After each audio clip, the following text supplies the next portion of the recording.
اللہ الرحمن الرحیم شکر لیجیے اللہم صلی علی سیدنا صلاۃ و سلام علیک یا رسول اللہ صلاۃ و سلام علیک یا حبیب اللہ۔ سورہ البقرہ کے 23ویں رکوع کے موضوعات چل رہے تھے اور پچھلی بار اس موضوع کی 2 آیتیں رہ گئی تھیں، تو آج ہم اسی کو پورا کرنے کی کوشش کریں گے۔ رب ذوالجلال کی بارگاہ میں دعا ہے جو قرآن پاک کو ہمیں سمجھنے کی توفیق عطا فرمائے اور اس کے مقتضا پر ہمیں پیرا ہونے کی توفیق نصیب فرمائے۔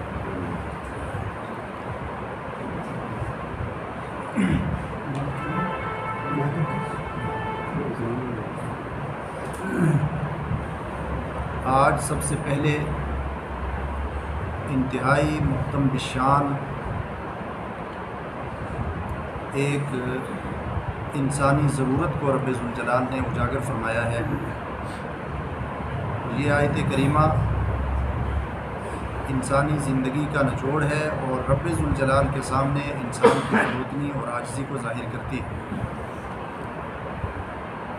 نبی کریم علیہ السلام سے مخاطب ہو کر پروردگار عالم ارشاد فرماتا ہے وَإِذَا سَأَلَكَ عِبَادِي فَعَنِّي فَإِنِّي قَرِيب۔ اے میرے محبوب، جب آپ سے میرے بندے میرے متعلق سوال کریں، رب ذوالجلال ارشاد فرما رہا ہے کہ جب آپ سے لوگ میرے تعلق سے پوچھیں، یعنی رب کے تعلق سے اگر کوئی سوال کرے، کہ اصل میں اس وقت یہ سوال ہوتا تھا اور اس کے بعد بھی فلاسفہ کے نزدیک اور یونانی فلسفہ بھی اس کی بہت ساری بحثیں ہوئی کہ رب ذوالجلال کس جہت میں ہے، مشرق میں ہے، مغرب میں ہے، اور وہ قبلہ والی بحث آپ حضرات سن چکے ہیں۔ تو اسی تعلق سے فرمایا گیا کہ اے میرے محبوب، جب میرے بندے آپ سے میری ذات کے تعلق سے سوال کریں فَإِنِّي قریب، تو اس کا جواب یہ ہے کہ میں بے شک ان کے قریب ہوں۔ دوسری جگہ رب ذوالجلال نے ارشاد فرمایا نحن اقرب الیہ من حبل الورید، ہم انسان کی شاہ رگ سے بھی زیادہ قریب ہیں۔ خود رب ذوالجلال ارشاد فرما رہا ہے کہ میں انسان کی شاہ رگ سے بھی زیادہ قریب ہوں۔ یہی وجہ ہے کہ متصوفہ اہل تصوف نے ایک جملہ کہا ہے کہ من عرف نفسہ فقد عرف ربہ، جس نے اپنے آپ کو پہچان لیا اس نے اپنے رب کو پہچان لیا۔ اس کی 2 تشریحیں کی گئی۔ ایک تو یہ کہ انسان جب اپنی تخلیق پر یا اپنے فزیکلی اسٹرکچر پر غور کرتا ہے کہ اس کی خداوند قدوس نے 2 آنکھیں بنائی ہیں جن سے وہ دیکھتا ہے، کان بنائے ہیں جن سے وہ سنتا ہے، ہاتھ پاؤں کی طاقت اور قوت خداوند قدوس نے عطا فرمائی ہے، ذہن و دماغ عطا فرمایا ہے، دل عطا فرمایا ہے، پھر خداوند قدوس نے اسے کھانا کھانے کی طاقت عطا فرمائی ہے، نظام ہاضمہ بنایا ہے، اور اس میں بھی کس کس طرح کے حکمت رب ذوالجلال نے ودیعت فرمائی ہے۔ ان تمام چیزوں پر اگر انسان غور کر لے، فکر کر لے، تدبر کر لے، تفکر کر لے، تو انسان اس نتیجے پر پہنچتا ہے کہ میری اس باڈی کو بنانے والی کوئی ذات ہے جس نے یہ تمام نعمتیں مجھے عطا فرمائی ہیں کہ میں اپنے معافی ضمیر کو لوگوں کے سامنے بیان کر سکتا ہوں۔ یہ سب اس کے پیچھے کوئی راز ہے، اس کی علت معلولہ ہے، کوئی اس کا کوئی سبب ہے، اس کا کوئی ریزن ہے، اس کی کوئی علت فاعلہ ہے، کوئی بنانے والا ہے۔ تو جب انسان اپنی ذات پر غور کرے گا تو خداوند قدوس کی پہچان اسے معرفت نصیب ہو جائے گی۔ دوسری بات یہ کہ جب انسان اس طور پر اپنے قریب آ جائے، رب ذوالجلال نے ارشاد فرمایا کہ نحن اقرب الیہ من حبل الورید، ہم انسان کی شاہ رگ سے بھی زیادہ قریب ہیں۔ اس لیے اگر انسان اس اعتبار سے فروتنی اور عاجزی کر کے میری بارگاہ میں جھک جائے اور اپنی ذات کے قریب مجھے ڈھونڈنے لگے تو میں اسے مل جاتا ہوں۔ اپنی ذات کو چھوڑ کر، اپنی ذات سے بیگانہ ہو کر باہر جنگلوں میں جا کر کے اگر کوئی خدا کو ڈھونڈنا چاہے تو رب ذوالجلال کی تلاش نہیں کر سکتا۔ تو اس لیے یہ 2 تشریحیں تھی اس کی۔ فرمایا گیا من عرف نفسہ فقد عرف ربہ، جس نے اپنے نفس کو پہچان لیا وہ اپنے رب کی پہچان اس کو نصیب ہو جاتی ہے۔ تو یہ ہو گیا کہ رب ذوالجلال نے ارشاد فرمایا کہ میرے محبوب اگر میرے تعلق سے لوگ سوال کریں تو آپ یہ فرمائیے انی قریب، میں بے شک لوگوں کے بہت قریب ہوں۔ اس کے بعد عاجزی اور فروتنی کا ایک انتہائی عظیم الشان جملہ رب ذوالجلال ارشاد فرما رہا، ہمیں تعلیم دے رہا ہے۔ فرمایا اجیب دعوت الداعی اذا دعان، بہت سارے مسائل اس میں حل ہو جاتے ہیں۔ مسلکی طور پر بھی بہت سارے مسائل جو اس وقت چھڑے ہوئے ہیں وہ صرف اس ایک جملہ قرآن پاک کی جملہ پر اگر غور کر لیا جائے تو حل ہو سکتے ہیں۔ فرمایا کہ اجیب دعوت الداعی، میں پکارنے والے کی پکار کا جواب دیتا ہوں، یا میں دعا کرنے والے کی دعا کو قبول کرتا ہوں۔ رب ذوالجلال ارشاد فرماتا ہے میں دعا کرنے والے کی دعا کا جواب دیتا ہوں، دعا کو قبول کرتا ہوں۔ کب؟ اذا دعانی، جب وہ مجھے پکارے۔ تو یہ اذا حرف شرط ہے اور یہ عموم کے لیے آتا ہے۔ اس کا مطلب یہ ہے کہ جب بھی بندہ اپنے رب کو پکارے گا یا اپنے رب کی بارگاہ میں دعا کرے گا تو رب ذوالجلال قرآن میں فرما رہا ہے کہ میں اس کی دعا کو قبول کرتا ہوں، جب بھی دعا کیجیے۔ اس میں کوئی وقت کی قید نہیں ہے، اس میں یہ نہیں فرمایا گیا کہ اذا دعانی عقب الصلاۃ، جب نماز کے بعد مجھے پکارے گا تب میں اس کی دعا قبول کروں گا، یا اذا دعانی فی المسجد، مسجد میں جا کر میری بارگاہ میں جھکے گا تب میں اس کی دعا قبول کروں گا، یا کوئی اور خاص مقام کے وہاں جا کر کے دعا کرے گا تب دعا قبول کروں گا۔ یہ عام ہے۔ فرمایا اجیب دعوت الداعی، میں دعا کرنے والے کی دعا کو قبول کرتا ہوں، میں مجھے پکارنے والے کی پکار کا جواب دیتا ہوں، اذا دعان، جب مجھے پکارے گا۔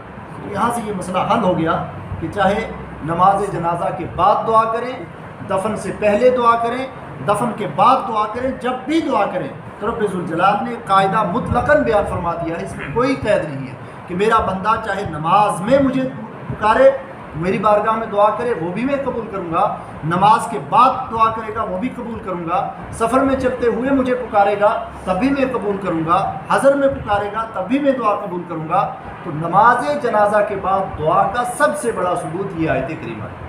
مطلقاً رب ذوالجلال نے ارشاد فرمایا ہے اجیب دعوت الداعی اذا دعان، مجھے پکارنے والا، مجھ سے دعا کرنے والا جب بھی دعا کرے گا میں اس کی دعا قبول کروں گا۔ تو رب ذوالجلال نے کوئی قید نہیں لگائی، فرمایا جب دعا کرے گا میں قبول کروں گا۔ تو اب چاہے نماز جنازہ سے پہلے خدا کی بارگاہ میں کوئی عرض کر دے کہ اے مولا اس کو بخش دے، تو تب بھی رب ذوالجلال دعا کو قبول فرمائے گا۔ نماز جنازہ کے بعد بھی اگر دعا کی تب بھی رب ذوالجلال قبول فرمائے گا۔ تو یہ قرآن پاک کی آیت مطلقاً دعا کے بارے میں ہے کہ دعا جب بھی کریں گے آپ، کوئی وقت کی قید نہیں ہے، جب بھی دعا کریں گے رب ذوالجلال کی بارگاہ میں رب ذوالجلال اس دعا کو قبول فرمائے گا۔ نماز جنازہ کے بعد کی دعا کے بارے میں عام طور سے اعتراضات کیے جاتے ہیں، اس کے اور بھی بہت سارے دلائل ہیں، بہت ساری چیزیں ایسی ہیں، لیکن قرآن پاک کی سب سے عظیم دلیل یہ ہے یہ آیت کریمہ کہ اس میں مطلقاً فرمایا گیا کہ میرا بندہ جب بھی میری بارگاہ میں دعا کرے گا، جب بھی آپ نے ہاتھ اٹھائے گا، جب بھی اپنی پیشانی جھکائے گا، جب بھی عاجزی اور فروتنی سے مجھے پکارے گا، میں اس کی پکار کا جواب دوں گا، میں اس کی دعا قبول کروں گا۔ تو یہ ایک عظیم مسئلہ ہے۔ فرمایا کہ اجیب دعوت الداعی اذا دعان، میں دعا کرنے والے کی دعا کو قبول کرتا ہوں، اذا دعان، جب وہ پکارے، فلیستجیبوا لی۔ آپ فرمایا کہ اب استجاب کا مطلب ہوتا ہے کسی کو دعا قبول کرنے کے لیے کہنا۔ فرمایا فلیستجیبوا لی، اب میرے بندوں کو چاہیے کہ دعا قبول کرنے کی درخواست مجھ سے کریں۔ رب ذوالجلال ارشاد فرماتا ہے ولیؤمنوا بی، اور مجھ پر، میری ذات پر، میری صفات پر ایمان لائیں، لعلہم یرشدون، جب اس نصیحت پر عمل ہو جائے گا تو وہ سب کے سب ہدایت یافتہ ہو جائیں گے۔ تو رب ذوالجلال دعا کا مطلقاً حکم فرمانے کے بعد پھر یہ ایک سبق آموز جملہ فرما رہا ہے کہ آپ مجھ سے ہی دعا کی استجاب، دعا کی قبول کرنے کا سوال میری بارگاہ میں کرو، مجھ پر ایمان لاؤ، مجھے مانو، تو اس طور پر تم ہدایت یافتہ ہو جاؤ گے۔ اب یہ بیچ میں ایک دعا کے تعلق سے ایک بات آئی تھی اور اس کا جواب یہاں پر ہو گیا۔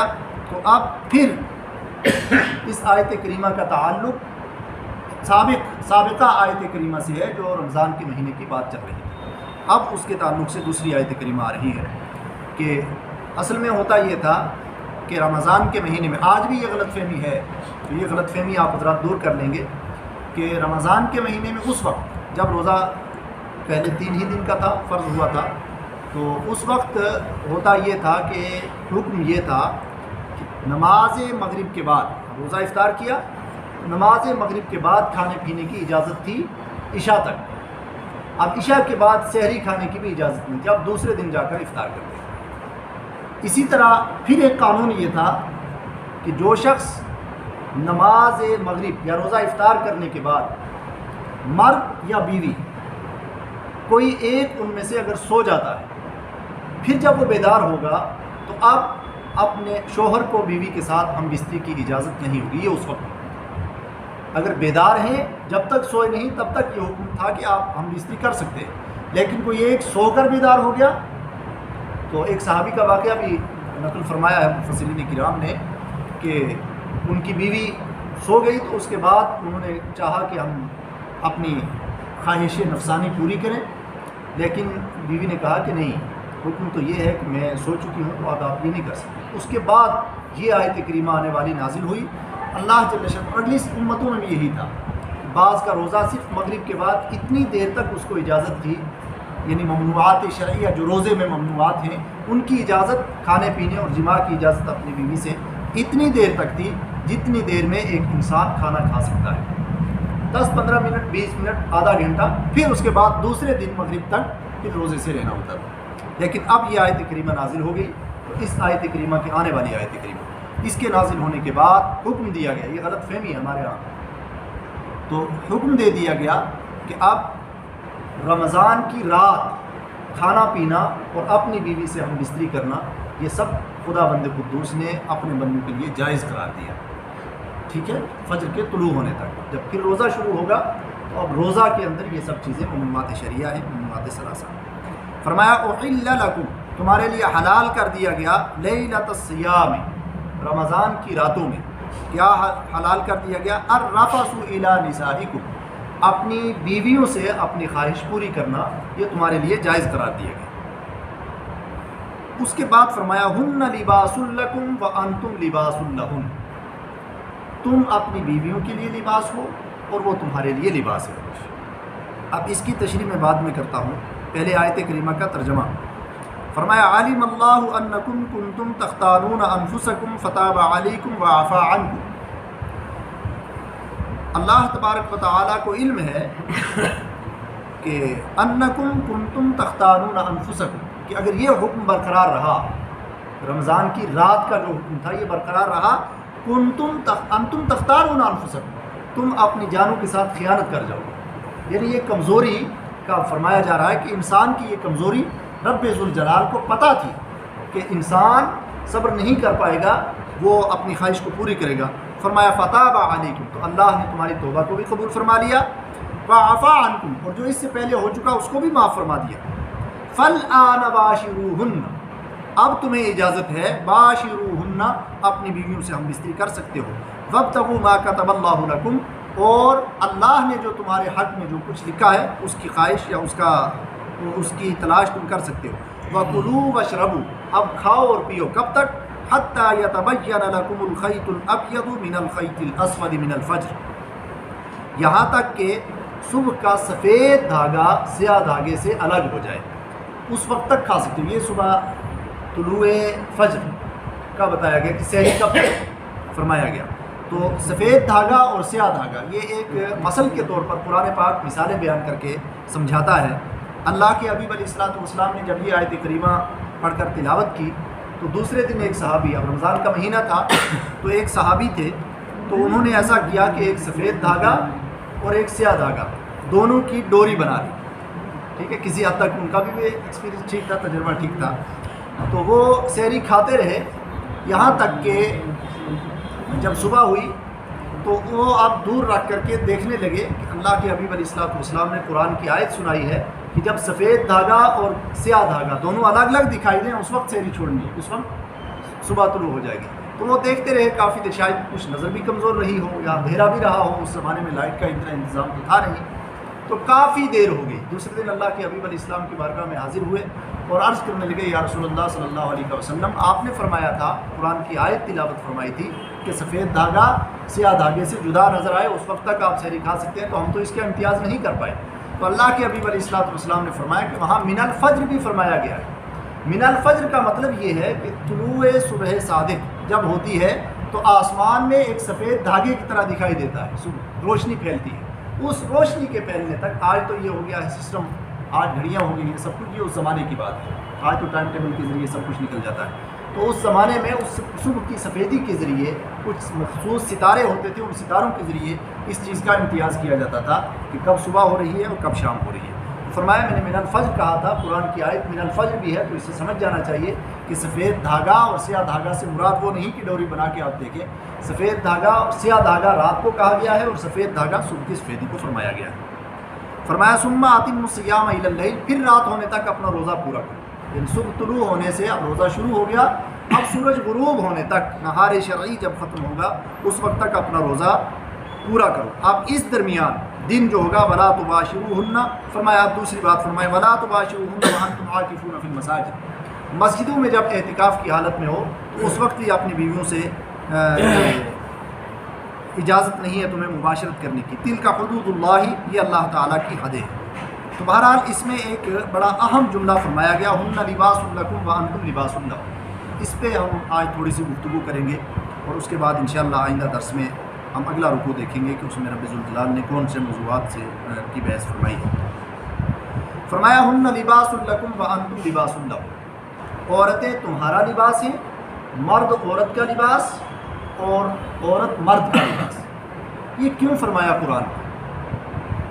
میں نے کہا تھا کہ قرآن ہمیشہ ایک مثال کے ذریعے سمجھانا چاہتا ہے، اور مثال کے ذریعے انسان بہت جلدی سمجھتا ہے۔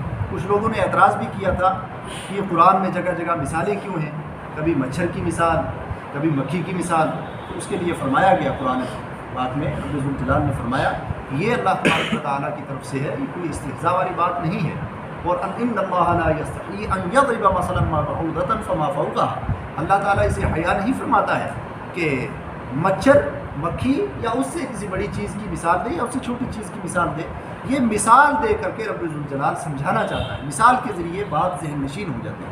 تو فرمایا گیا کہ عورت تمہارا لباس، تم عورت کا لباس، یہ کیوں فرمایا گیا؟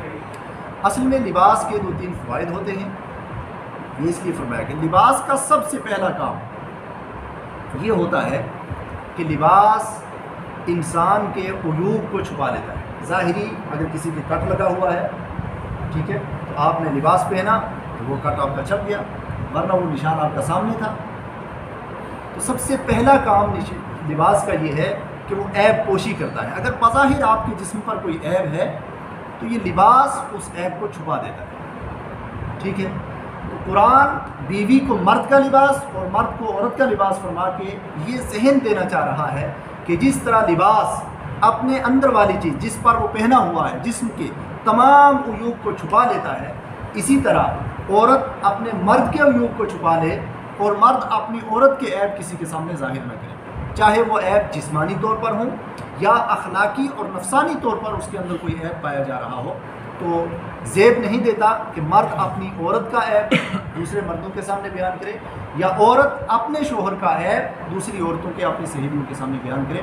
قرآن نے فرما دیا ہن لباس لکم وانتم لباس لہن، جس طرح لباس تمہارے جسم کو ڈھانپ لیتا ہے اور عیب پوشی کر لیتا ہے، اسی طرح مرد کو چاہیے کہ عورت کی عیب پوشی کرے، عورت مرد کی عیب پوشی کرے۔ دوسری چیز، دوسرا بڑا فائدہ لباس کا یہ ہے کہ لباس جسم کو پروٹیکشن فراہم کرتا ہے، ٹھیک ہے۔ اب لباس دیکھیے، گرمی جب آتی ہے تو گرمی میں ہم کاٹن کا کپڑا پہنتے ہیں، اور سردی جب آتی ہے تو اونی لباس پہنتے ہیں۔ کیوں؟ اس لیے کہ باہر سے آنے والی ہوائیں، جب سرد ہوائیں اونی لباس سے ٹکرائیں گی تو وہ چونکہ اس کے اندر خود گرمی ہے، تو وہ جو ہوا آپ کے جسم تک آئے گی بھی تو وہ کم سے کم اون اپنی گرمی اسے دے کر اس ہوا کو کچھ گرم کر کے آپ تک پہنچائے گی، تو آپ کے جسم کو پروٹیکشن فراہم کر رہی ہے۔ اسی طرح کاٹن کا جو کپڑا ہوتا ہے، جب اس پر پانی یا پسینہ لگ جاتا ہے، اب اس پر گرم ہوا جب ٹکراتی ہے تو وہ ٹھنڈا ہو جاتا ہے۔ تو کاٹن کا کپڑا باہر سے گرم ہوائیں جو گرمی میں آپ کے لیے نقصان دہ ہیں ان سے آپ کے جسم کو بچاتا ہے، اور اونی کپڑا سرد ہواؤں سے آپ کے جسم کو بچاتا ہے۔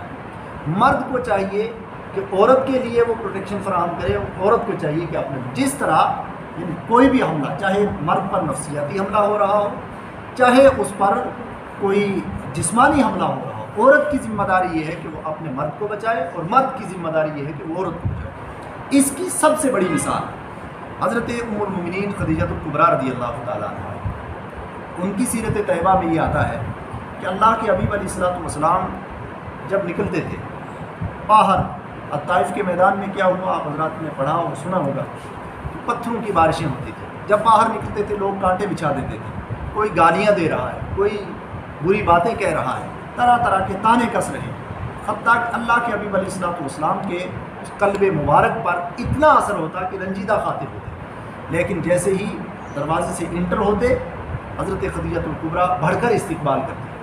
تو اللہ کے حبیب علیہ الصلوۃ والسلام نے خود فرمایا کہ اے خدیجہ، مجھے جو باہر دن بھر لوگ ستاتے ہیں، جن دن بھر مجھے طعنے دیتے ہیں، جب میں گھر میں داخل ہوتا ہوں تو تیری ایک مسکراہٹ ان تمام غموں کو کافور کر دیتی ہے۔ یہ جب یہ پیدا ہو جائے ایک مرد اور عورت کے درمیان کہ عورت اپنے مرد کے غم کو دور کر دے اور مرد عورت کے غم کو دور کر دے، کافور کر دے، اور حضرت خدیجہ الکبریٰ رضی اللہ تعالیٰ عنہ کی سیرت کو عورت اگر اپنا لے تو وہ پورا گھر ایک جنت کا ماحول بن جاتا ہے، اور اگر اس کا الٹا ہو جائے تو وہ جہنم کا معاشرہ بن جاتا ہے۔